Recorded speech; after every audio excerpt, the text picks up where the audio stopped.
Perceptions is a huge thing. A lot of the people that, especially when it comes to disability, a lot of people are scared to talk about disability or feel that the stigma or the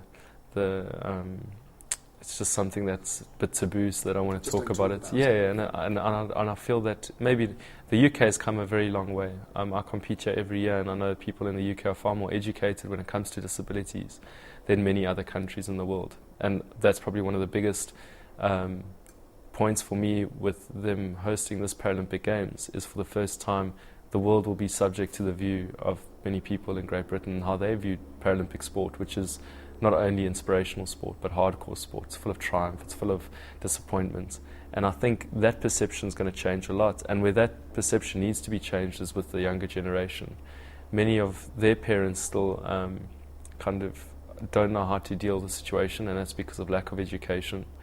If I see a child in the shopping centre after I've finished training, and I'll have my athletic pants on sometimes, my tights, and I'll just go in to grab some dinner or whatever, and I see a kid staring at my legs, and they don't know really what it is. They have never seen a prosthetic leg before, so they stare and stare, and sometimes the parents turn the child away and say, "Don't stare," and then they carry on doing their shopping.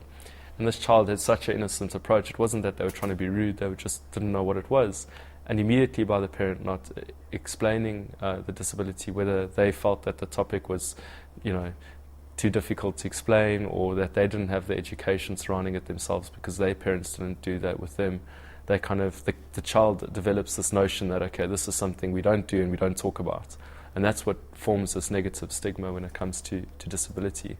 So I often go up to the child and I'll be like, "Hi, my name's Oscar and I've got these really cool legs, and check, you can feel it's got like a soft cosmesis." And I just joke around a bit, and they ask sometimes, "How did you lose your legs?" And if it's a small kid, I'm like, "A shark bit it off, or a lion, or but don't worry, I managed to run away." And sometimes their eyes are massive, and sometimes if the mother's good looking, then I tell the kid, it's because I didn't eat my vegetables, and then I get extra brownie points. Just joking. Not really. And then I bet you did. and it's just about changing the perception, really, because the next time that kid sees somebody with a prosthetic leg, now all of a sudden it's not something we don't talk about. It's, oh, okay, there's a guy with a prosthetic leg, or there's somebody in a wheelchair, or there's somebody with cerebral palsy. It's nothing to be ashamed of. It's nothing to frown upon. And we can talk about it. It's not a topic that needs to be kept quiet. And I believe that this Paralympic Games is going to do quite a lot to change people's perceptions.